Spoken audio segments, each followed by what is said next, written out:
All right, so Dave, thank you for joining us today, and just like to chat with you and see if we could have a little conversation back and forth that maybe could be of some value to our listening audience, especially as we begin to network of folks. People are starting to hear about, hey, what are you guys doing? I think you guys are doing. We want in. We want in. So I got a call today, like I said, somebody wanted me to do it my time. And I said, how many people do you have in your group? And she said, about 700. And then she said, but the group she's under, that lady has about 1,500 people. And they want to make sure that I speak with them. So anyway, I'm excited about it. I can't hardly wait. That is wonderful. So as you and I begin to collaborate and bring some things together, I'd like to see how we can bring some value with the things you and I have learned over the years. And so I'd like to ask a few questions and see if you could kind of bring some things to mind that maybe people maybe haven't thought of, sometimes just from hearing another perspective. Please do. Okay, so let me ask the question, because some of these questions I've heard down through the years, and they were rather profound, and they had a way of flushing things out that some would consider to be of value. So the first thing I want to know is, how do you go about controlling your thoughts? Because thoughts can take us, could take us right over the bridge, or thoughts can take us to the moon and back. Thoughts can take us to a stratospheric concepts. What do you do? What is your strategy? How would you go about sharing with others? How do you go about controlling your thoughts? Well, here's what I've learned over decades. What you put in, you have to pay attention to. So if you are watching a lot of negative things, I don't ever watch the news. I never watch the news. I pay attention to the financial news as it relates to investments that are important to me, but I never watch the news, because all the news has is negative things, because that's how they sell advertising. That's what draws more attention. The number one driving emotion of human beings that's left over since we were animals trying to survive is fear. So it's very easy to drive people with fear. So the first thing is I make sure I take in lots of positive things. I roll out of bed at 4 o'clock in the morning, and the first thing I do while I'm preparing coffee and breakfast, I've got YouTube on, and I'm listening to people like Joe Dispenza or others that people are less familiar with, to get different perspectives and different ways of thinking. I meditate every morning for an hour before I go out and start my day. And in that meditation, I plan what I want my day to look like, what I want my life to look like. I remind myself of that. And I might say, when I first started doing it, it was hard to sit still. It's a practice like anything else. Your body wants to get up and run away. Just sit still. Do it 5 minutes one time, 6 minutes the next time. Before you know it, you're up to an hour. And then an hour seems like it's not enough. So it's a practice you want to get in. The night before, I review what happened during the day.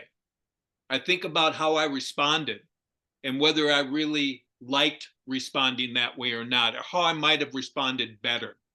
And in that process, I catch myself having done things of my lesser self. Now,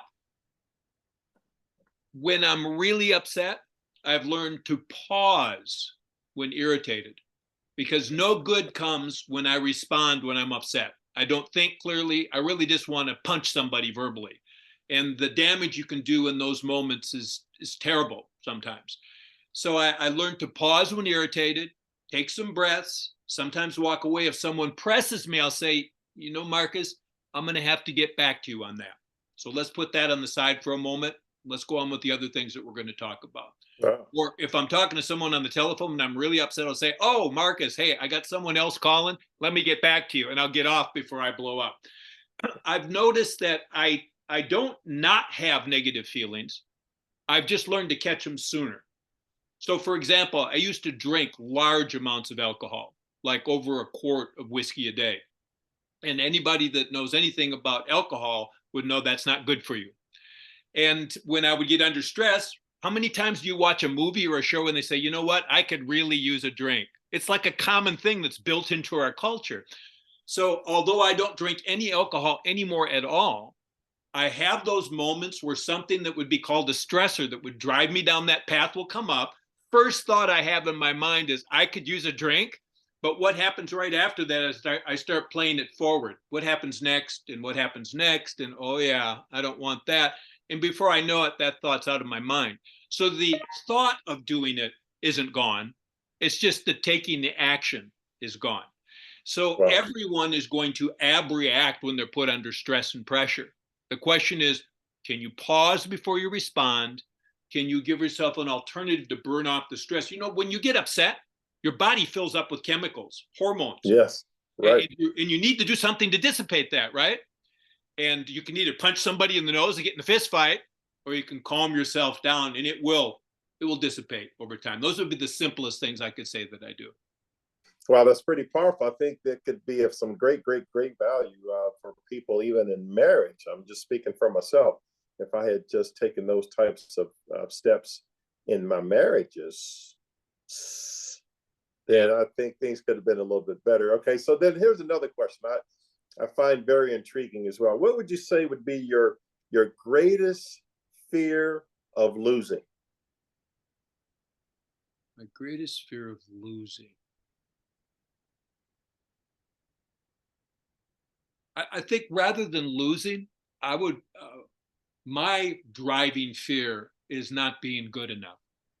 That no matter how competent I become at some pursuit, that I'll never be good enough. And then the question you ask yourself is, good enough for who? And that's really where it comes in. Some people may have an issue where they want to be good enough for their mate or some other person or their father, whatever their good enough is. But I realized that my drive was I would never be good enough by my own standards. So then the question is, if you'll never be good enough to match your own standards, what's wrong with that thought process? Because what it does, it will drive you on to great successes. Unfortunately, you'll be unhappy during the process. And here's something that is really a surprise. Many years ago, I was watching my bank account, and I had driven very hard to build this company up to where I'd have $1 million. Now, $1 million today is not what it used to be. But back in 1990, $1 million was still a reasonable amount of money. And I was watching my bank balance go up every day, a little bit more. And then it'll go down, up and down, and up and down. And I'm getting ready for that big victory, the big victory. And I'm standing in my office, and I look at my bank balance, and it popped over $1 million. And so I hit my goal. I hit my drive. I'd worked for many years to get there. And you know what happened? Nothing. I looked out the window and I thought, like, where's that victory? Where is that victory? Sparks, the stars of confetti. Where is that victory? And it was a hollow, empty feeling. So I finally got what I thought would make me happy. And it was an empty feeling. I used to think that I would play. I was a professional guitar player, and I worked hard. This will seem silly to someone that's a pro. I wanted to find the magic fingering, the magic pattern that would unlock the entire world of music to me. That's how naive and stupid I was. I thought I could just find this one magic pattern. It would work for everything. And then I would be able to play at this heightened level. So I would pick a musician I wanted to be like, a guitar player, and I would work for hundreds of hours till I could play like them. And when I could finally get to the point where I could play like them, I'd say, oh, I guess they weren't really that good. So what I am most afraid of losing is myself in the pursuit of something that would never make me happy in the first. Yes, right. So what I realize now is the end of something will never make me happy. I might have shared with you yesterday, maybe on our call, that I was exploring something in my guitar playing. A good friend of mine said, why don't you play your own music? And I always resisted it. I thought, I'm not a writer. I can't do that. I'm just going to play this stuff. But I think what she was really saying to me is, why don't you put yourself in the music? Quit trying to be this reproduction machine of someone else. And so I just thought, I'll just put myself in this music. And I took the sheet music and laid it down like a road map, but I didn't drive on the road. It's like I was going off in the ditch and jumping up with my 4x4 in the air. And I was having this overwhelming emotional experience. It was unbelievable. And Wow. I started sobbing while I was playing. Now you'd think, well, you're crying, you're breaking down, you'd stop. No, I was playing and sobbing. I probably looked like a crazy person if somebody would have seen me. But the emotional release of just accepting the expression. I wasn't Yeah. judging whether I was competent, although I was thinking I was pretty hot, but I wasn't making judgments about could I play it better? Did I make a mistake? I was just in the moment and loving it. So I'd say, well, it's not that I haven't practiced for years to get the technical skills to do that, but that exhilarating happiness had nothing. I didn't like in that 5 minutes suddenly become a good guitar player. That didn't happen. I've spent my lifetime. Why would that moment be so fulfilling and exciting? Because I just let it go and I had feelings that I let come out through my instrument without judgment. So that's really, I think, powerful for me. That's extremely powerful. I really appreciate you sharing that. I'm just so curious, and I was fascinated when you shared that with me the other day. So now, as I listen to you again, I would ask when that event and that emotion, that whole occurrence occurred, and the tears begun to flood. If the tears could talk, what would they say? I was saying, this is beautiful. This is beautiful. Like the sound of it, the vibrations, the exhilaration, the beauty. It was like raw, pure beauty in its rawest, most perfect sense. It was divine. It was like being connected to God. That's what it felt like. It was totally satisfying.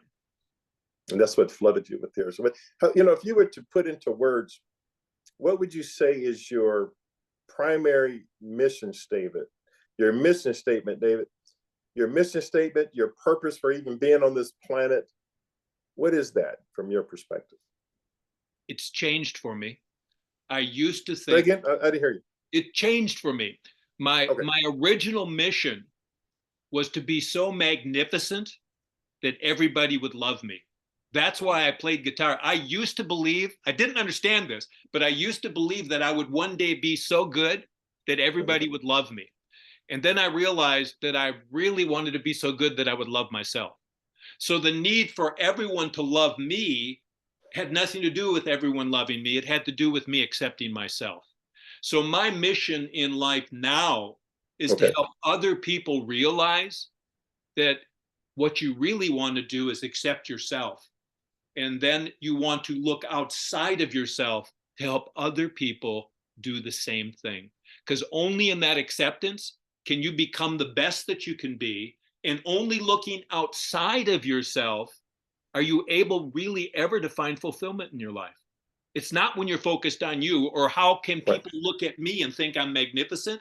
How can I impact someone else's life to help them feel a little better than before they met me? Wow. I appreciate you sharing that. That's amazing. We've talked a little bit about some things that I've been meaning to ask you for a while now, just out of curiosity. What would you say is your favorite all-time movie? I was curious what kind of movies you like in general, but if you had to pick one favorite movie of all time, one that pops to my mind. In fact, I never see a movie twice, ever. It's just, I've seen that. Why would I watch it again? That's the way I am. Okay. That's another topic. We got to get on that topic later. When the first Matrix movie came out, yes, the first one, I think none of the other ones that came afterwards really touched what the first one did. But when the first Matrix movie came out, that really spoke to me because it's about waking up from a dream that you're living in and realizing that there's more than what you thought there was. And some of the characters they knew that. They wanted to go back into the dream. I don't want that. I don't want this. Put me back into the dream. I know that feeling. The Matrix. And the reason, though, that's one of your favorites is why? What's the reason? It was that epiphany that you're living in, that I was living in a facade, that I was living in this persona that I had created to protect myself from other people really knowing me. That Johnny Carson, I don't know who's old enough to remember Johnny Carson, but one of his ex-wives was saying, yeah, when he's on the show, he's wonderful. He's just not very good personally. And that is Wow. the way I was. Wow. That was one of my favorite shows growing up. I was mostly in high school, but I enjoyed the show for some reason. And I didn't know that. I didn't know she felt that way. Yeah, he had a great persona that we spend our lives building a persona. And when people get into relationships, traditional, well, not traditional, when two people get into a relationship and it becomes intimate, right? And then Right. you're very exposed. What generally happens is you bring the persona to impress the other party, and you're both being that. And that works really well. It feels wonderful at the beginning. And then Right. eventually you've been together so long that life comes in, and then you start becoming yourself. And then, have you ever heard this in an argument? I don't even know who you are anymore. Well, that's Right. because they know who you are now. That's why they don't. Where'd that persona go?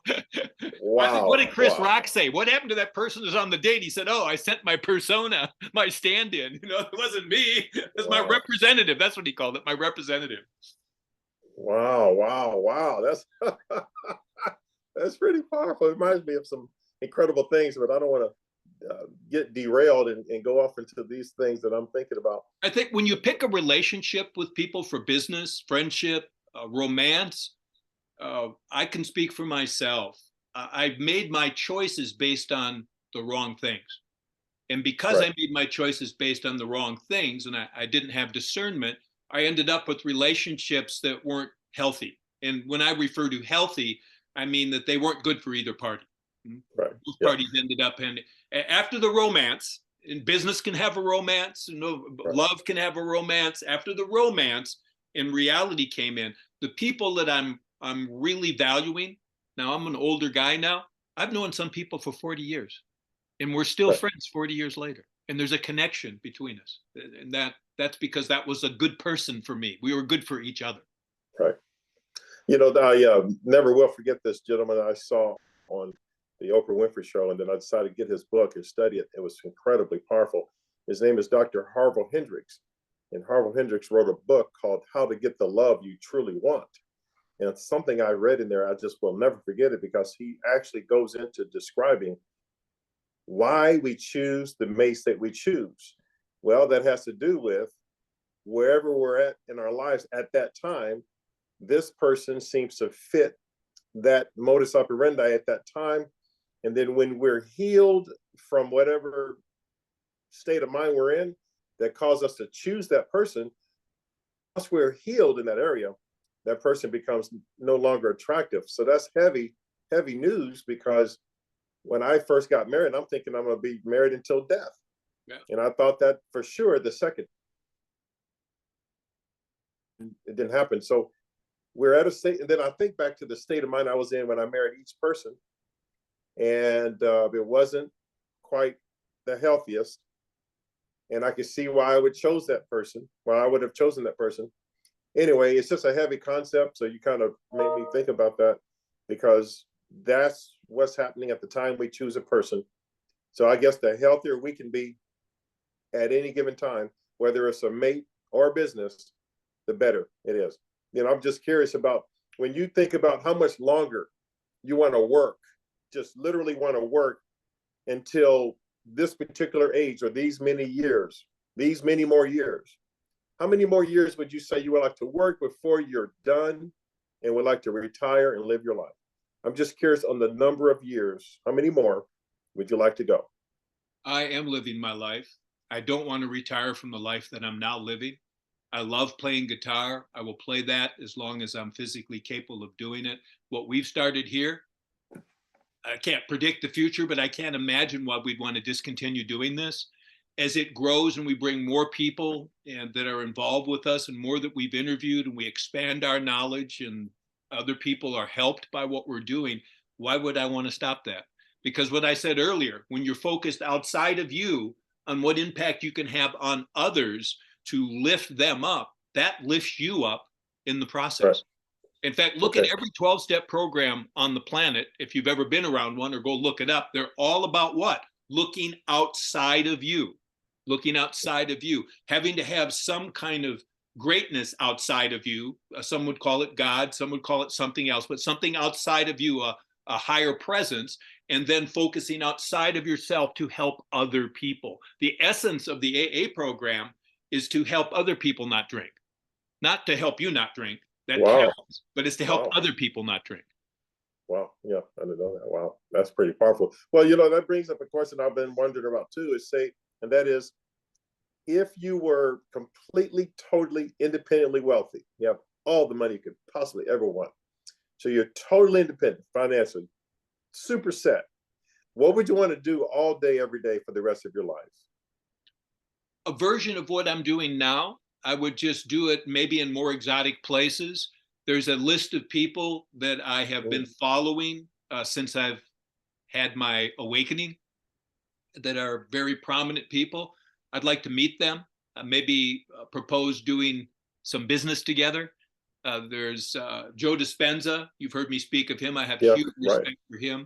I'd like to go out and do multiples of his seminars, get to know him and his organization. Ahmad Mustaq, which has released Stable Diffusion in the artificial intelligence business. I'd like to do deals with him. The way he thinks is just amazing to me. There's a guy named Chamath Hippotopopelia. I don't know if I got the right name right, but I like the way he thinks as well. He's one of the guys that became a billionaire out of Facebook. I'd like to associate with him. This guy that I told you, this kind of out there, talks about the pyramids and in ancient mysticism, you know, which you think would be just off the rails, but the guy's an intellectual genius, and he fascinates me. I'd like to meet him. He goes to Egypt to lay in the sarcophagus. I'd like to go on a trip to Egypt with him and lay in a sarcophagus. So I would say more of the same of what I'm doing, just some of it would cost more. And to do deals with the guys that I mentioned, it would be nice to have some money to bring to the table to put into a business that we might do together. Wow, that's great. That's an incredible answer. I'm just, wow. Thanks for sharing that. I'm also curious. Let's say that if you were talking to, well, you know, you've heard of this concept called note to self. Okay, notes to self. People write notes to themselves. What would you say if you were to write the top 3 notes to yourself, your 18-year-old self? What would be your top 3 notes that you would write to your 18-year-old self? What would you say? At this point in life, with all the wisdom and the knowledge experiences, what would you write to yourself, your 18-year-old self, David? Choose your friends in association with great care. That's number one. Okay. Number 2, anything that you wish to pursue, ask yourself, what is it that you expect to get from it? 1. And then number 2, once you have that, what else would you need? And then once you have what else you need, what else is left? Those are 3 simple questions, because it's been my experience. I was a professional guitar player because I shared with you, I thought that I would be so good that everybody would love me and I'd love myself. I didn't think of that when I thought of playing guitar for a living. I just thought girls would like me. I mean, it was very simple, right? But it was more than that. Otherwise, you wouldn't practice thousands of hours. Like I was born with no musical talent, none whatsoever. They tested me and told my mom, don't let this boy play an instrument. He is incapable. He can't do it. And she didn't tell me. So I did play anyway. And I got A's in orchestra. I became a professional guitar player. Now, not having natural talent means you need to work very hard just to be competent. So knowing what I know now, wouldn't it be nice if what I thought I would get from guitar playing, I had the clarity to say, oh, well, that's not really what I'll get from it. That's not really, I want something else. And what if I would have been able to put the same driving energy into some place where I have talent? What life would I have had? So those 3 notes again, number 1, 2, and 3, say those again, those 3. So the number 1 is choose your friends and associates with care. Number 2, always ask yourself, in something that you desire or want, what will you get from having that? And once you have that, what else do you need? And you can go a level down from there. What you really want to get to is what you really want. You want to be loved? I mean, that sounds kind of trite and simple, right? And did I even get to number 3, or did I get lost at number 2? That's what I was going to bring up. What's the 3rd one? Yes. This is to your 18-year-old self. Be slow. This is on the first one again. Be slow to get into a long-term commitment to somebody until you know who they are. Okay, those would be the three. So I would imagine those three could change the whole trajectory of one's life. True? It would have changed mine. Right. Okay. And then I know that we're getting short on time. I'm trying to honor what we committed to. And so I want to get this one in, though. What would you say is your wildest dream of all times? At this point in life, what is your wildest dream still today? My recent fascination with Joe Dispenza and what he shared with me about spirituality and controlling your own destiny, coupled together with Imad Mustaq has taught me about artificial intelligence. I would like to merge those two tools together into a practice that I take to the world and help as many people as possible deal with the breakdown of structures that have now become outmoded. We have governments that are collapsing. We have a financial system that is collapsing. We have businesses that are outdated and outmoded. What I just described can transform the world. The world is confused and angry and frustrated. We have polarized ourselves. When we find a dissatisfaction within, what we've been taught to do is deflect that and look out and blame somebody else for it. So if these other people would be a different way, then I would be okay. I would like to be a solution to that type of thinking and help people at as young an age as possible, which means I want to be involved in education, use the tools that I described to help people when they're young, regardless of how little money they have, to get a quality education and become something more than maybe their poverty would otherwise have them stuck with. Wow. Well, that is incredible. I appreciate you sharing these things. I had some more. I guess we'll have some chances to do some more of these 30-minute segments. I think a lot of things that we share and collaborate with and banter back and forth with, I believe, could be of great, great value to people out there at all ages. And so I trust that these things that we've talked about today and some of your answers could be a great insights for those people that are listening in our listening audience. So those were our 30 minutes, ladies and gentlemen. And I would like to say this in closing. Marcus and I, we're on a quest. We invite you to come along. We don't claim we have it figured out. Don't think for a moment we think we have it figured out. We don't think we're always right. We invite you to come along and help us explore possibilities. Let's do some wonderful things together as a platform.